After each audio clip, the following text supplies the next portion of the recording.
Bonjour à toutes et à tous et bienvenue pour l'actu guidounesque. Voici le sommaire de l'actualité de cette semaine.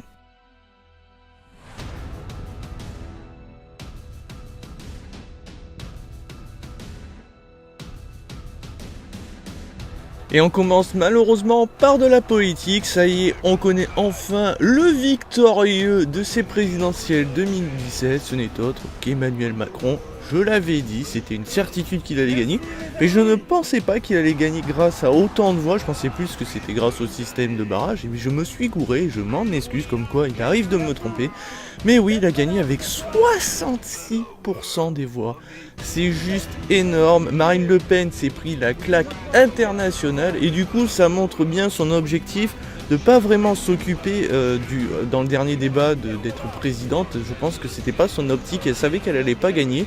Du coup, elle visait directement les législatives et elle a parlé de son parti en disant que il va y avoir du changement, qu'elle allait peut-être se porter candidate, peut-être que même d'ailleurs le Front National tel qu'on le connaît n'existera plus, elle va peut-être changer le nom, enfin il y a beaucoup de choses qui risquent de changer, c'est assez étrange. Du coup, Emmanuel Macron sera le nouveau président, en plus de ça le plus jeune, donc c'est incroyable, avec sa femme la plus vieille. C'est assez incroyable aussi, hein. Enfin pas la plus vieille des premières dames, mais la plus vieille que lui. En plus de ça, derrière, je n'aime pas trop sa façon d'être, mais bon, ça sera notre nouveau président. C'est l'actu la plus guidounesque de cette semaine, ce n'est autre que Rulian Sovkolowski. Alors, ça fait déjà depuis quelques temps qu'on en parle, ce youtubeur russe qui fait des vidéos entre autres sur Pokémon Go, qui s'est dit un jour, bah tiens, pourquoi pas capturer des Pokémon dans une église. Voilà, clairement. Et en même temps, je vais me filmer et je vais insulter Jésus. Alors bon, je cache pas qu'insulter Jésus, ça va, c'est pas non plus dramatique. Alors je sais ce que vous allez me dire, mais je savais pas qu'on pouvait risquer quelque chose en insultant Jésus, donc du coup je vais peut-être me calmer en parlant de religion, hein, tous. Mais sauf que lui s'est dit que attraper des Pokémon dans une église c'était une bonne idée. Sauf que du coup il risque d'attraper autre chose, mais en prison, puisque celui-ci déjà ça fait quelques semaines qu'il est en prison en Russie, pardon. Il risquait jusqu'à 3 ans d'enfermement, ce qui est énorme. Je veux dire, s'il était en France, il aurait risqué une forte amende, peut-être oui, en prison, mais genre même pas quelques semaines, c'est histoire d'eux. Mais là, 3 ans d'emprisonnement, alors il a eu beaucoup de chance, il ne finit qu'avec un sursis. Je sais pas si c'est de la chance, mais en tout cas, il peut dire merci parce que sinon, je vous cache pas qu'il aurait plus qu'attrapé des Pokémon en prison, hein, je vous le garantis. Mais comme quoi, faire le buzz, c'est cool quand on a une bonne idée, sauf que je pense que là, c'est la pire idée. Après, c'est vrai que je sais pas si vraiment on risque quelque chose de jouer à un jeu dans une église, je pense pas que c'est ça. Je pense que c'est vraiment dû au fait qu'il s'est amusé à insulter Jésus, peut-être la religion. Alors j'ai pas vu la vidéo parce que c'est un russe.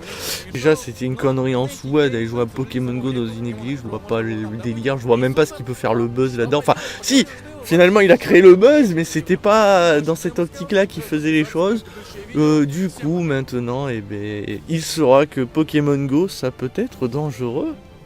Et oui, YouTube refait parler de lui à cause du système de politique. Comme vous le savez, ils ont amélioré le robot. Alors, leur système informatique, qui permet de capter si votre vidéo a des droits d'auteur dessus, tout ça, voir le contenu. Et ils l'ont amélioré pour faire en sorte qu'aujourd'hui, ils voient si une vidéo contient du contenu violent, sexuel, blablabla. Et à ce moment-là, peut les démonétiser ou les bloquer définitivement. Et là, ça pose un véritable problème. Alors, je sais que YouTube veut combattre les vidéos qui polluent YouTube sur les attaques terroristes, sur la violence gratuite, puisque certaines personnes profitent d'actualité pour mettre des vidéos en ligne, les monétiser et forcément faire le buzz, parce que ce genre de vidéo marche énormément, et ces personnes gagnent de l'argent grâce à la violence gratuite. Alors, je comprends bien que YouTube veut combattre ça. En plus, la pornographie, on va dire YouTube, de la pornographie, c'est pas possible, ça n'a jamais existé. Il arrive que parfois, certains vidéastes postent des vidéos où on voit de la sexualité réelle sur YouTube et gagnent de l'argent grâce à ça. Alors, de l'argent, pas des centaines, des milliers, mais gagnent quand même de l'argent, et du coup YouTube veut combattre ceci. Je comprends bien. Mais avec de vraies personnes, pas avec un système informatique, parce que leur robot qu'on va appeler R2Neuneu ne peut pas voir la différence entre une vidéo normale, réelle, et la vidéo d'un jeu vidéo. Et le souci, c'est que les jeux vidéo vont être impactés, puisque dans un jeu vidéo 18+, forcément, il y a de la violence. Prenez le prochain Call of Duty, il va avoir de la violence. Et du coup, on ne pourra pas les monétiser, puisque R2Neuneu va dire « Ah ben il y a de la violence, non, on peut pas la monétiser. » Il pourrait même la bloquer. Et du coup, beaucoup de vidéastes ont déjà subi les foudres de ce R2Neuneu, puisqu'ils ont perdu des monétisations sur des vidéos, et du coup des revenus, et c'est quand même la merde. Alors, vous allez me dire, oui, mais il y a bien une solution pour que YouTube ne démonétise pas ou bloque votre vidéo, et même si ça arrive, avoir une solution. Effectivement, bien entendu, il y a le système de réclamation, ça veut dire que si votre vidéo a un problème, vous pouvez porter réclamation, et YouTube, les équipes de YouTube vont vérifier si oui ou non il y a bien un problème.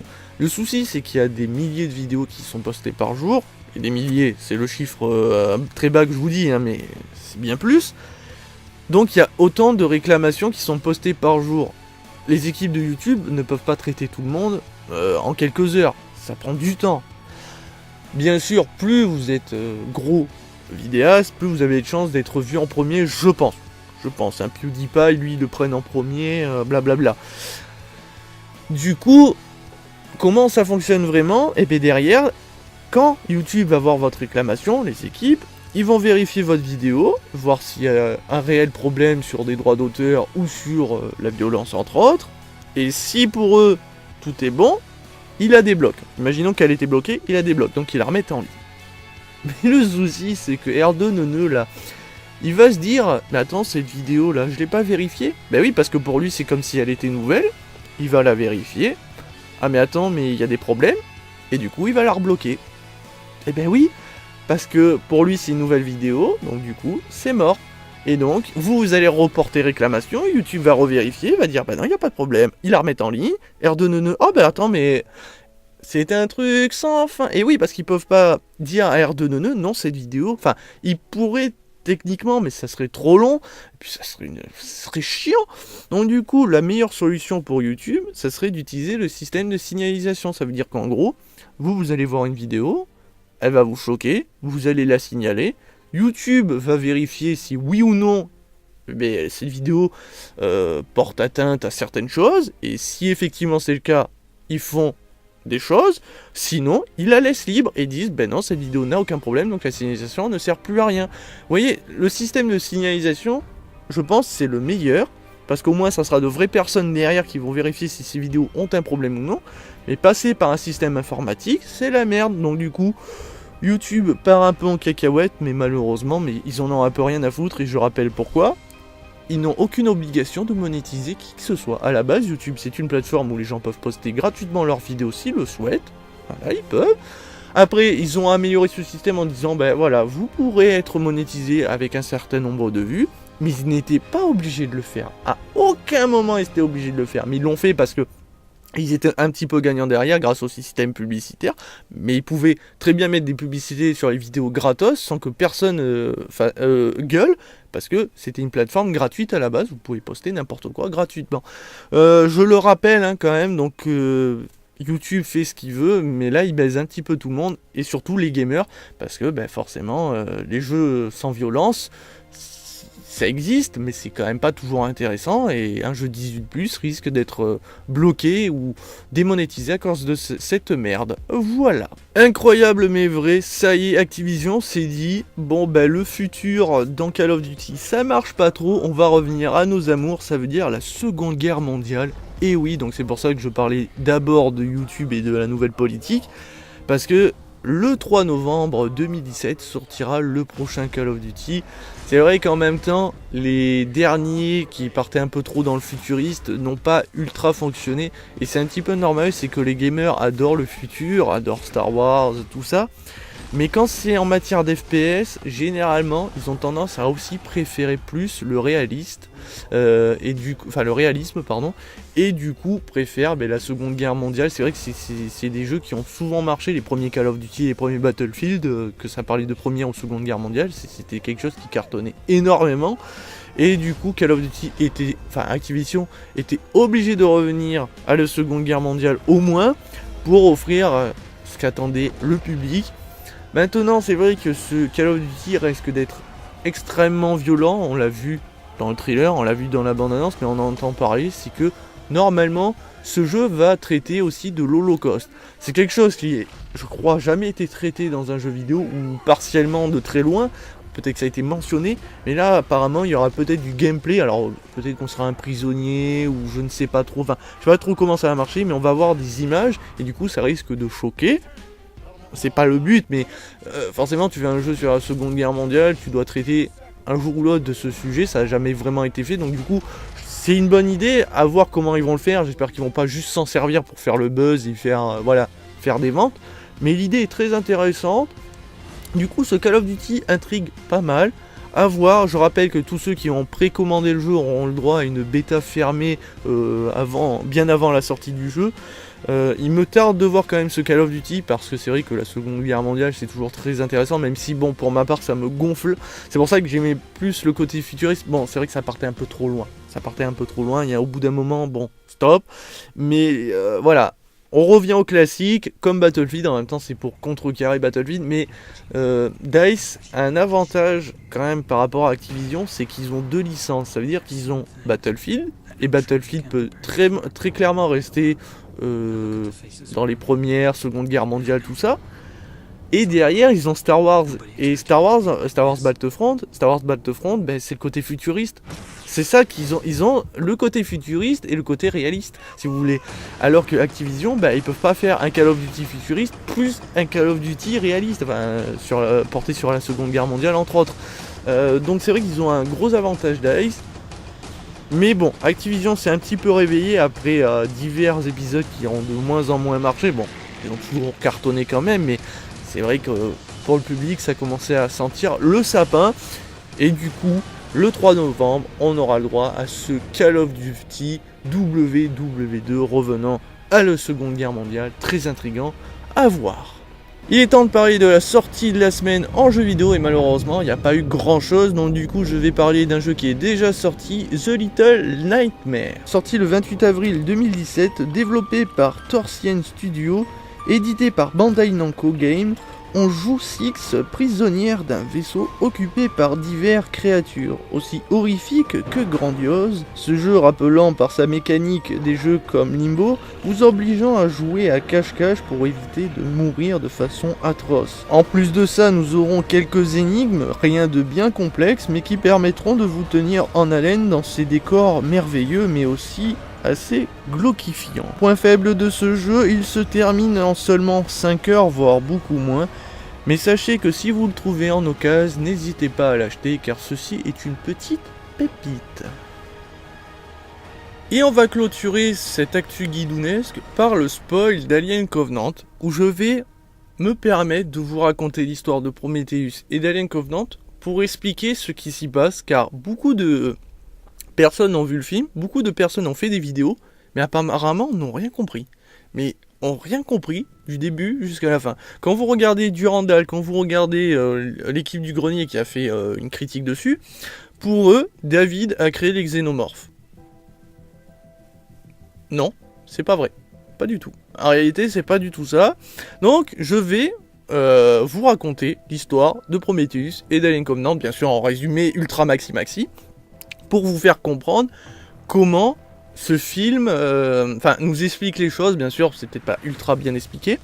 Bien sûr, vous doutez bien que je vais grave spoil, donc si vous n'avez pas vu Prometheus et Alien Covenant, fuyez. Même si vous n'avez pas vu, vous avez vu Prometheus, mais vous n'avez pas vu Alien Covenant, fuyez si vous voulez aller le voir. Sinon, bienvenue dans cette explication de ces deux films. Alors, pour Prometheus, on suit l'histoire de scientifiques qui découvrent que l'humanité a été créée par des ingénieurs. Donc les ingénieurs, c'était ces espèces créatures qu'on voit au début du film de Prometheus qui, en mourant, donnent la vie. Parce que dans leur sang, il y a des trucs qui permettent de donner la vie, clairement. Donc du coup, on peut imaginer qu'ils ont donné la vie dans diverses planètes et tout ça, tout ça.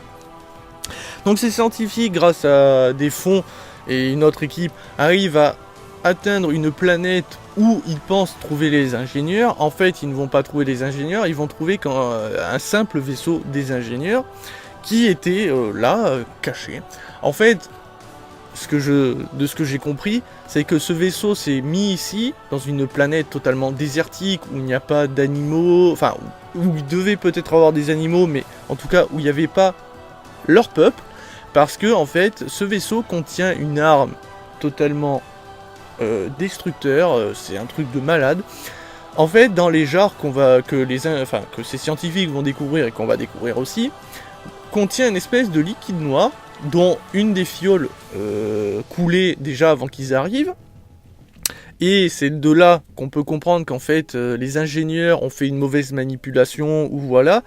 Et ce liquide s'est propagé dans le vaisseau et a exterminé tous les ingénieurs, sauf un qui a survécu, on reviendra à lui.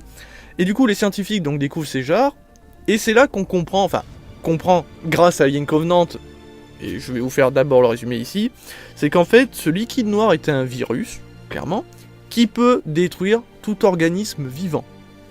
Des mouches, des moustiques, des animaux, les hommes, les ingénieurs, tout ce qui est vivant, organique, Par contre, tout ce qui est flore, c'est protégé, ça c'est pas affecté. Par contre, le reste, si. Et en plus de ça, ce liquide de merde est intelligent et peut prendre plusieurs formes. Ça veut dire qu'il peut être à l'état liquide pour contaminer tout le monde, mais si par hasard ce liquide se rend compte qu'il ne peut pas affecter tout le monde, il va chercher à affecter une seule personne par le biais de la respiration ou en rentrant dans les oreilles, parce qu'il peut se transformer en petites particules qui peut aller directement dans des orifices pour affecter une personne.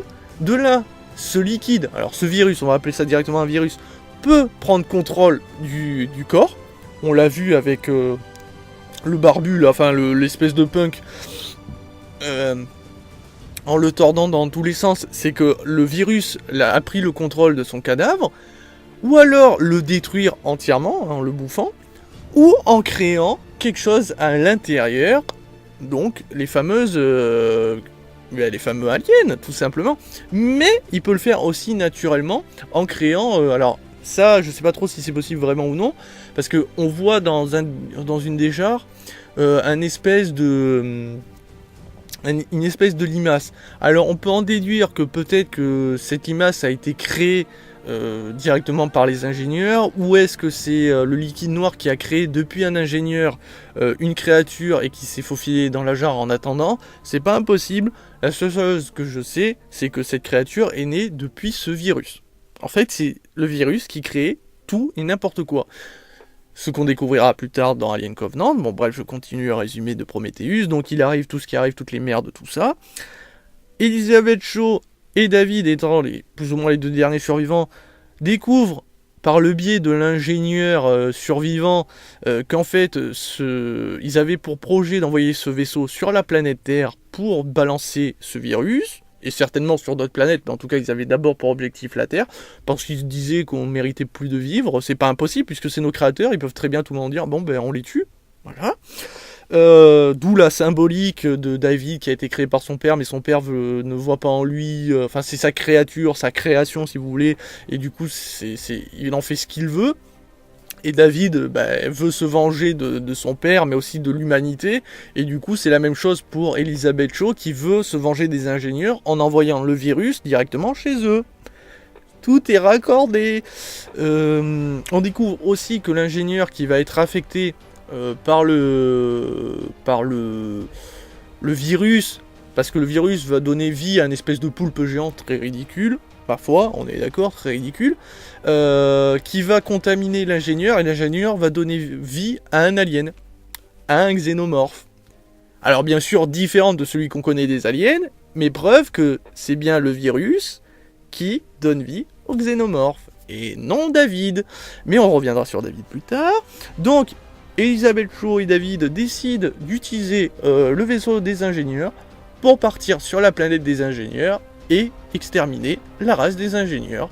Ce qu'a fait David contre son père, enfin c'est pas lui qui l'a tué, mais il souhaitait sa mort, puisqu'il a dit une certaine chose à l'ingénieur qu'on ne saura jamais vraiment, puis ça n'a pas été traduit. Mais on peut dire à David, enfin on peut en déduire que David a dit à l'ingénieur que machin voulait je sais pas quoi, et que l'autre l'a tué. Mais il aura aussi tué David, de toute façon il voulait tuer tout le monde les ingénieurs. Bref, on en arrive à Alien Covenant. Vous avez suivi, le liquide est créé par les... Alors ça c'est le seul hic, c'est qu'on ne sait pas si c'est les ingénieurs qui ont créé le liquide, mais vu qu'en mourant ils peuvent donner la vie, je présume qu'en fait, en réalité, ça doit être leur sang multiplié, qui a été modifié génétiquement, qui a créé le virus, si vous voulez. En tout cas, les ingénieurs possèdent ce virus peut prendre plusieurs formes, c'est très intelligent, mais ce virus est né que pour tuer. Il est là pour tuer. Point barre. Et c'est de ce virus qu'on sait que ça peut donner la vie à des xénomorphes suivant la façon que celui-ci prend contact avec les créatures. Je vais vous expliquer ça plus tard dans Alien Covenant. Donc dans Alien Covenant, on suit le vaisseau Covenant, rempli de colons dont on s'en fout. De toute façon, eux, on n'en a rien à battre.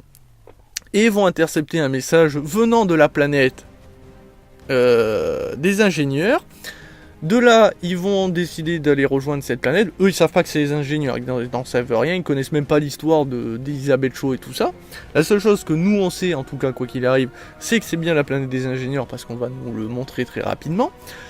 En arrivant, ils voient qu'il y a la flore, qu'il y a de l'herbe, qu'il y a de l'eau, tout ça, que tout est très gris, mais que malheureusement il n'y a pas d'animaux. Ils n'entendent pas d'animaux, pas d'insectes, alors que pourtant s'il y a la vie, il y a des organismes vivants, sauf qu'il n'y en a pas.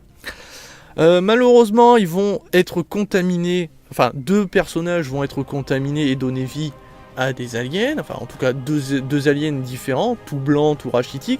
Pourquoi ?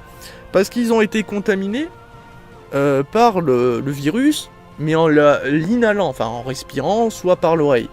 Ce qui va donner vie à ces créatures, mais qui ne sont pas des aliens qu'on connaît. Parce que pour avoir les aliens qu'on connaît, qu'on a vu dans la saga Alien, il faut que ça soit par le biais d'un facehugger. Vu que là ils ont été contaminés par l'air et par le virus en l'inhalant, ça donne ces aliens assez ridicules, on est d'accord. Mais vous allez me dire, mais attends, je ne comprends pas pourquoi ils ont trouvé ce virus en marchant dans un champignon, tout ça. Et bien ça c'est montré plus tard par David, puisque David va raconter son histoire quand ils vont rencontrer l'équipe Covenant. David va expliquer à Walter, et nous on va voir ça en vidéo, que quand il est arrivé avec le vaisseau des ingénieurs et normalement Elizabeth Shaw, sauf qu'on va découvrir qu'en fait Elizabeth Shaw était déjà morte à ce moment-là, mais bon bref, il a contaminé tous les ingénieurs qui étaient sur place par le biais de ce virus. Sauf que ce virus, il est pas revenu dans les jars, hein. Il s'est barré.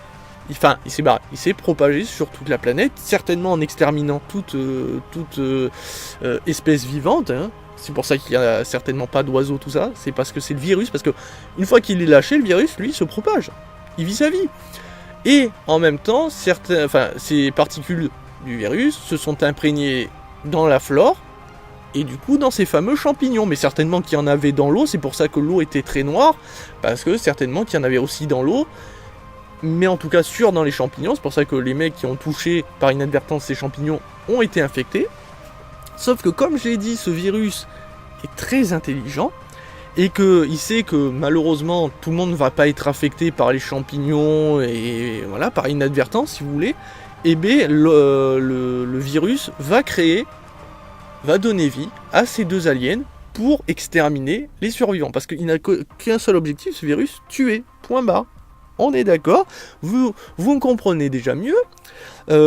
Du coup, en parallèle, on découvre que David s'est amusé à faire quelques expérimentations et à utiliser diverses créatures qui ont peut-être survécu par certains moyens et les a contaminées pour s'amuser à faire naître différentes espèces.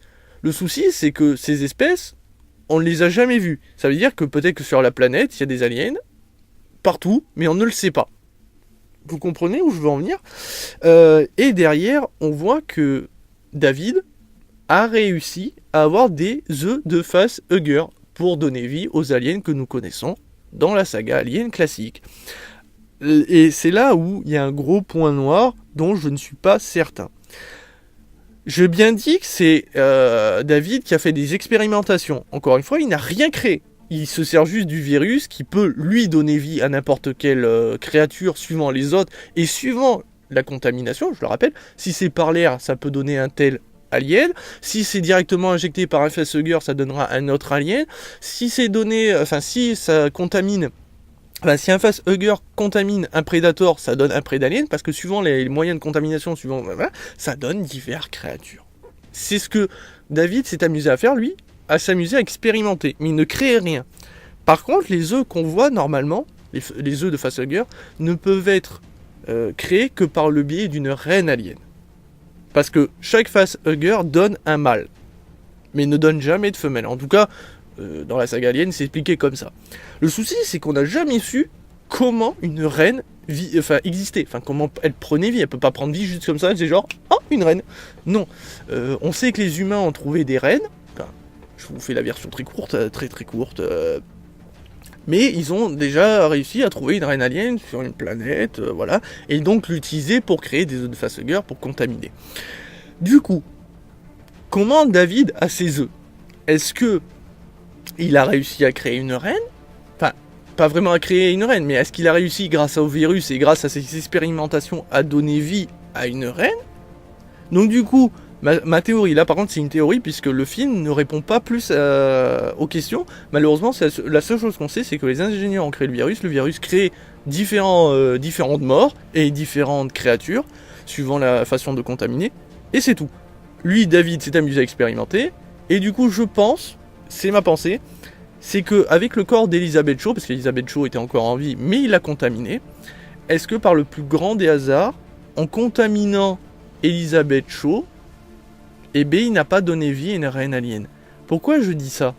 Parce que vous savez que Ripley a un alien en elle, à un moment un alien en elle, et par moment on se demande si c'est une femelle ou un mâle. Pourquoi je dis ça ? Parce que toutes les personnes qui ont été contaminées par des aliens, c'est toujours des mecs. Et à chaque fois, ça donne des aliens classiques. Alors, est-ce que par le plus grand des hasards, Elizabeth Shaw, par les expérimentations de David, n'aurait pas donné naissance à une reine ? Et du coup, la planète ne fait pas que 10 km², la reine vit sur cette planète. Et David a récupéré des œufs qu'il a entretenus dans un endroit pour un moment... vous voyez ce que je veux dire ? C'est là par contre, grosse théorie. Mais je trouve qu'elle fonctionne plutôt bien. Je trouve. Pourquoi je dis ça ? Parce que derrière, donc David, qui se fait passer pour Walter, va monter dans le vaisseau Covenant. Les derniers survivants arrivent à tuer les derniers aliens et rentrent en stase, en cryogénisation pour dormir. Là, on découvre que finalement Walter était David. Non, tu décodes. Et David va régurgiter des embryons de facehugger. On est d'accord, facehugger égale alien, mais alien mâle uniquement.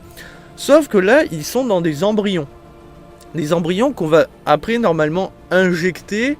Alors, je sais pas comment ça marche. Est-ce que les embryons, on les injecte directement dans les femelles dans les femmes pour donner naissance, ou est-ce que on les fait grossir artificiellement et ils prennent vie ? Je pense que c'est normalement implanté dans une femme. Et du coup, je présume que David a pour projet d'utiliser les 2 œufs de facehugger pour les implanter dans des femmes et pour peut-être donner vie à des femelles et donc des reines aliens. Parce qu'à aucun moment dans la saga Alien, on ne sait comment naît une reine alien. Et comme on l'a deviné, les facehuggers ne donnent que des mâles. Mais dans tous les aliens, les facehuggers n'ont donné vie, n'ont attaqué que des hommes. On a toujours vu des hommes se faire... vous voyez ce que je veux dire ? Se faire attaquer par les facehuggers et donc donner des aliens. Donc, est-ce que par le plus grand des hasards, en contaminant une femelle, ça peut donner vie suivant les expérimentations de David, à une reine. Et du coup, le vaisseau Covenant qui va se barrer sur Oméga 6, pardon, va donner vie, certes, à un alien mâle, c'est une certitude, mais peut-être à une autre reine.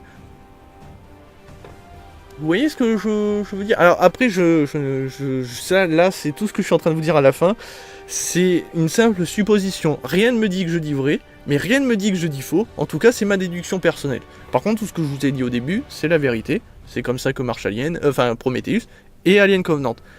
Malheureusement, tout ce que je vous ai dit là, c'est montré trop rapidement. Il n'y a pas assez d'explications.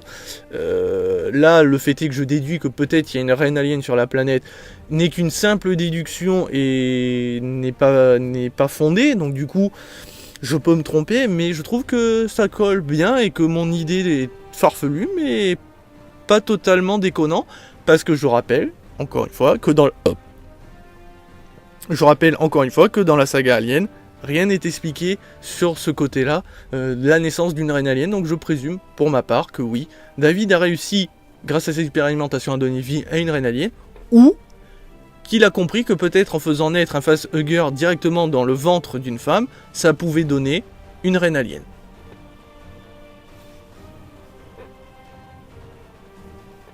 Déduction, quand tu nous tiens, parce que je vous rappelle que la pieuvre que a Elisabeth Shaw la première fois et qu'elle arrive à sortir, on ne sait pas si c'est un mâle ou une femelle, hein, la pieuvre. On sait juste qu'elle-même va contaminer après l'ingénieur.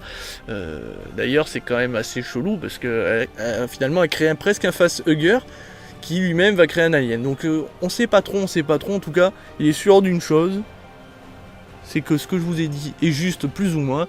Maintenant, voilà l'explication d'Alien Covenant. Sur ce, je vous retrouve certainement la semaine prochaine pour une actu guidounesque toujours plus frivole.